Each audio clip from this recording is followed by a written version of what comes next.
Hey guys, welcome back. Welcome back to my channel. Welcome back. Hope you guys are having a wonderful day, whichever day it is you're watching this.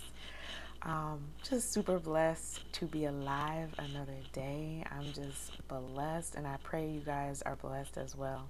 So, today's topic is going to be a very good one. I've been wanting to do this video for a while, but the main or the subject matter is triggers, and specifically triggers while dating. Um, Triggers are very tricky, and they're not necessarily horrible or bad. We all have them.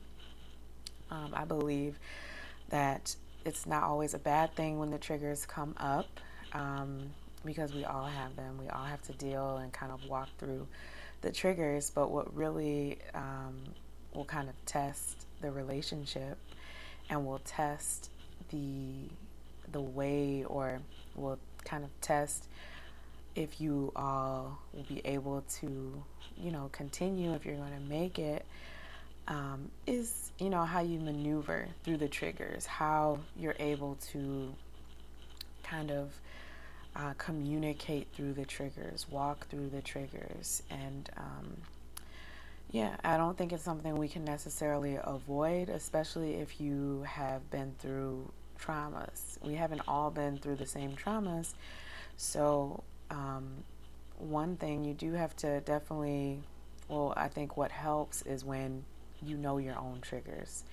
Knowing your own triggers is key, because if you're able to know your triggers, you can kind of vocalize when that person is kind of inching near that trigger. You can kind of give them a heads up, hey, I'm being triggered.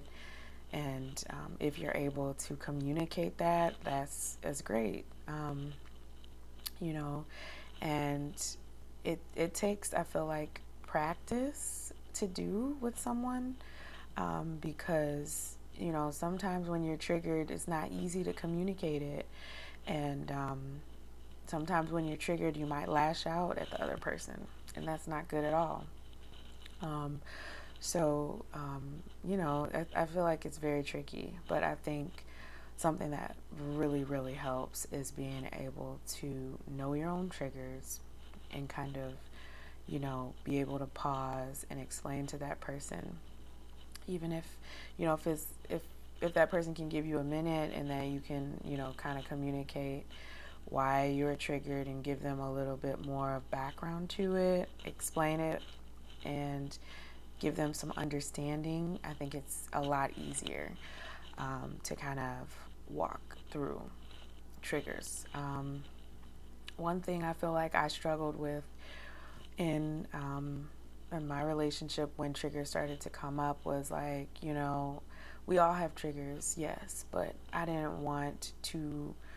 Um, we never. I feel like you never want to like pacify the triggers. You don't want to kind of you don't want to be codependent with the triggers, if that makes sense. Like, I think triggers are good when they come up because you want to grow from these triggers. You want to grow from these places. So, like, if something comes up to kind of show you, hey, you might still be wounded in this area, you may want to go to counseling, you may want to talk to somebody about this. So, I think it's all about how you maneuver them. If you're willing and open to do counseling, to talk to someone, to do whatever it takes to progress and continue to heal, then great.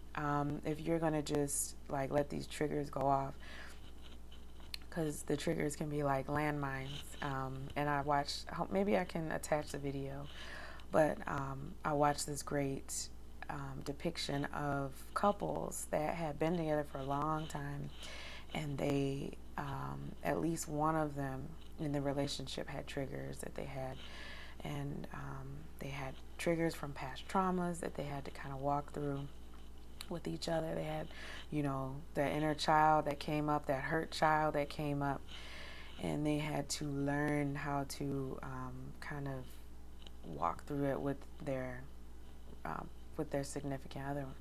And so um, I'm not deep into, this whole process, but I just actually wanted to get on here and talk to you guys about where I'm at and the whole triggers thing. Like, it's not a horrible thing. It's something that you kind of need to prepare for and, you know, be aware, hey, we all have them.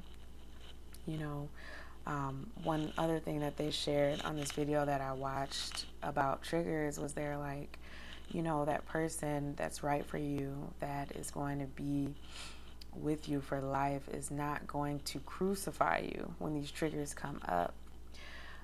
They're not going to put you on trial and make it worse.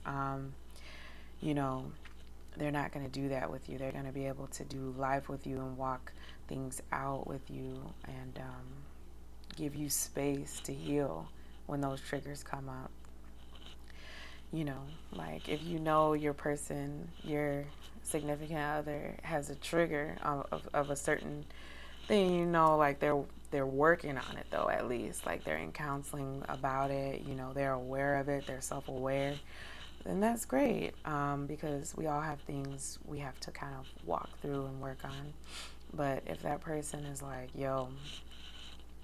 they're not aware of it, they just think, it's cool to just lash out or,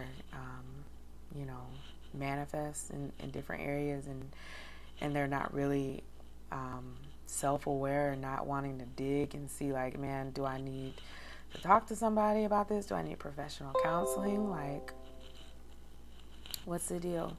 So, yeah, I just think it's important to, be self-aware and be willing, be open to do things to better yourself, to grow through, because I feel the triggers may be there now, but you should be getting to a point where you're not so much triggered by that, because it's a day-to-day process, and we all have to continue to walk this process out of healing, to get to wholeness. Like, I don't think one day we arrive and it's like, okay, I'm completely whole, I'm completely delivered. Like, no, I think it's something that we continually have to walk out. So with triggers, I think it's the same thing. Triggers help show, like, ooh, you're bleeding here a little bit still. Ooh, you need to deal with this over here. And so your partner has to be willing to give you space in that and give you time to grow and to heal. Like, it's not overnight, but I feel if you are both willing to walk that out together, then you're on the right track. And like I said, I'm not a licensed or professional counselor, nor do I have years of experience in relationships. I'm just sharing with you guys my process and, testimony of just hitting those triggers in courtship and the dating process and what that's been like. I might get on here and do like a story time and tell you some more detail of it a little bit later on, if I feel like that's going to be purposeful. So I might do that later. We'll see about that. But I think that's it for this one. Thank you guys for watching and coming along with me in my journey. Make sure that you hit the like button and subscribe to catch the next one. And I'll see you guys later. Bye.